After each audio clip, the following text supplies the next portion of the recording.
Selecting the right equipment before you attempt a task will avoid your falling into bad working habits through improvising. Improvising, in turn, may lead to accidents and damage. Let's look at a typical example of planning a task and choosing suitable equipment. In this situation, we have a compressor which has to be moved to a new siting about 10 meters from where it rests now.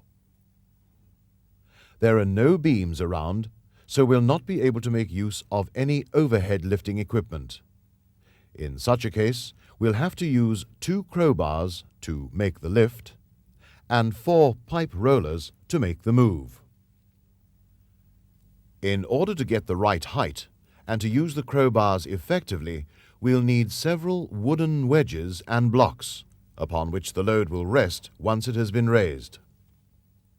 Altogether, we'll require 16 wedges plus 8 blocks, each measuring 200 by 200 by 50 millimeters.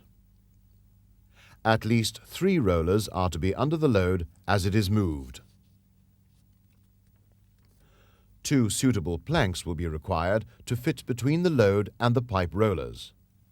These will be secured with cross planks nailed down for security, so you'll also need a hammer and some suitable nails. Part of any equipment list will be your own personal safety equipment.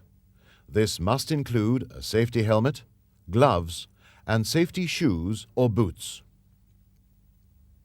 The equipment you'll need can now be collected together before going onto the job.